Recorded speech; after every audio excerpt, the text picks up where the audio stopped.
Why not risk life when it's gonna keep going? Yeah. When you die, somebody else was born, but at least we got to say we ran on the digit, we ran on the money, we ran on the digit, we ran on that money, we ran on the digit, we ran on that money. What's going on, guys? Welcome back to Pure Money Picks, where every single week we're bringing you our very, very best action, money line spreads, parlays, player props, you name it. And here we are, guys, week 9, midway through the NFL season. That's going to put us at crazy record of 23-9-1, where we went undefeated in week 8. Went ahead and covered that Jets game. Crazy outcome there at the end of the game. Seattle, a little comeback as well for them. Went ahead and covered that 2.5 money line. We had the Patriots stick around to stay within 14 on Miami and go ahead and stay within the under 50.5 that we called. Undefeated in that sense, guys. And we went crazy numbers this week too. So undefeated on the player props on Thursday Night Football for the Bills. We had Dalton Kincaid and Josh Allen both score individual touchdowns in that game. So off a hot streak, guys. Let's go undefeated. And here we are in week 9, where we have probably what is, I can say safely, might be the most difficult slate of the season thus far. At the beginning of the week, guys, I was looking at all these lines without any numbers on them, and I said these all got to be even lines. Every single one of these games has to be look about just about even. And we got the Chiefs and the Dolphins facing off. We got the Cowboys and the Eagles facing off. We got the Bills and the Bengals facing off. So here we are, guys. We're going to get some great reads this week, and we're going to probably have to look into some live bet opportunities, look into some totals. But here we are, guys. Week 9. Let's keep the hot streak going. Undefeated week 8, and here we are, guys. Week 9. Let's get it. All right, guys. Week 9, play number 1. We're going to keep this week pretty simple. We're going to keep it down back to the basics like we did last week. And so for here, we're going to go ahead and start off with the Seattle Seahawks going into Baltimore, where they're going to be 6-point underdogs. And what I'm going to do here is I'm going to buy a 1.5, and I'm going to tease Seattle to keep it within a touchdown. Seattle's defense, like I said last week, trending up, played great, forced that late turnover against the Browns, who the Browns have a great defense as well, holding down the Seahawks. But looks like the Browns got a run game going for them as well, where they kept getting those first downs, and it was hard to get them off the field. But when it mattered most, Seattle's athletic defense, that elite secondary, they are trending all the way up to a top defense in the league, where they forced an interception. They picked it up. They tipped that ball up in the air. I think it was Julian Love who picked it up. Here comes Geno Smith coming down the field. Give it to Jackson Smith and the Jigba to finish the game off, where we had him for the 5th total touchdown of the game. So that touchdown there cashed us on that anytime touchdown score, or that 5th touchdown of the total game score at plus 1,300, and covered us on the minus 2.5 to win that game against the Browns. Huge win, guys. Huge cap off to a lot of parlays too.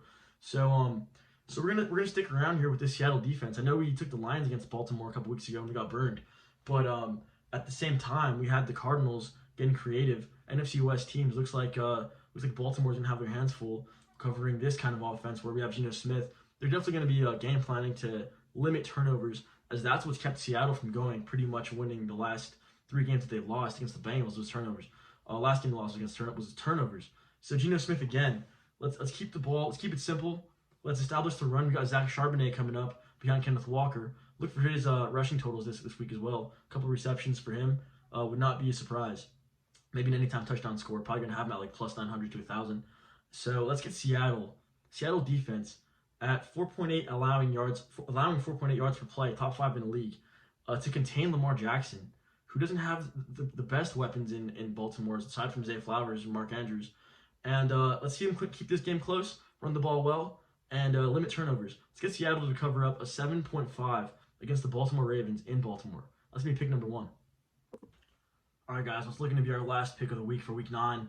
We're going to get Kansas City against the Miami Dolphins in Germany, where the Kansas City Chiefs are minus 1.5 currently against Miami.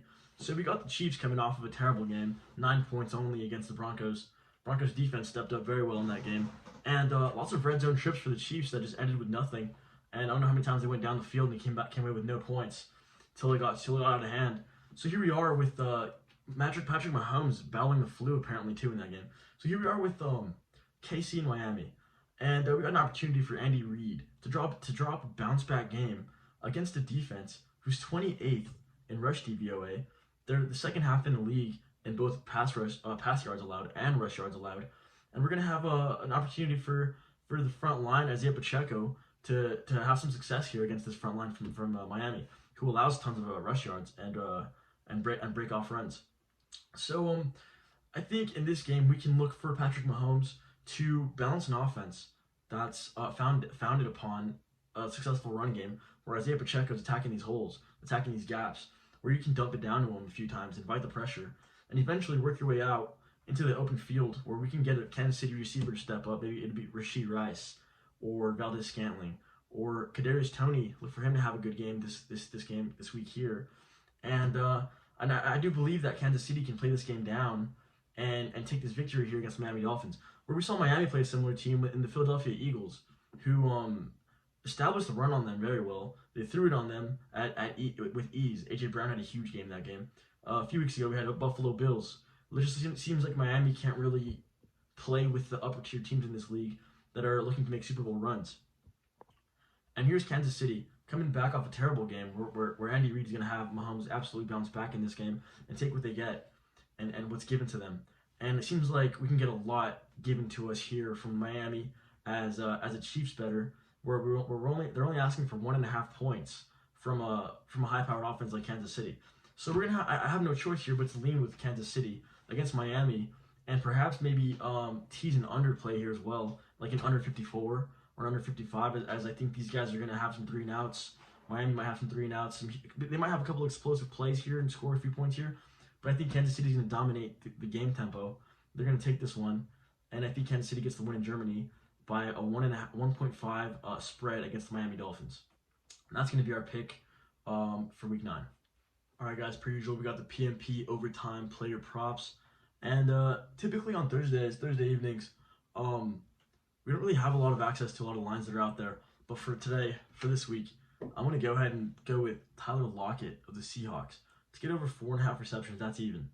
And we're going to match that up with over 49.5 receiving yards, where that's even as well. Look for him to have a few plays down the field, across the middle, maybe even getting for a touchdown against the Ravens on Sunday. We're going to look for Zach Charbonnet, where Kenneth Walker's line is out at 55. Let's expect Charbonnet to be around 30, 35, maybe 40, and I think he's playable around 35 yards. And look for him to get a little bit more action this week and get more involved. His touchdown prop is down at 225, and that's going to be more of a live play. So look for Charbonnet around 35 to 40 rushing yards in this matchup here against the Ravens, where they're going to look for a mixed dose of Charbonnet and Walker. And for outside of that game, we're going to look for Juju Smith to have his first decent game here as a Patriot, where he only had 1 catch for a touchdown last week. But Kendrick Bourne out with a torn ACL, unfortunately, big blow to the Patriots offense. We're going to look for Juju to get involved around the flats, around the inside where he's great at, off the line of scrimmage. So look for Juju. Not too sure what to expect them to put out for his receptions. Maybe 3.5 to 4. But I'd like him to get involved here, get around 3 to 4 catches in a game where we could see a lot of attempts from Mac Jones.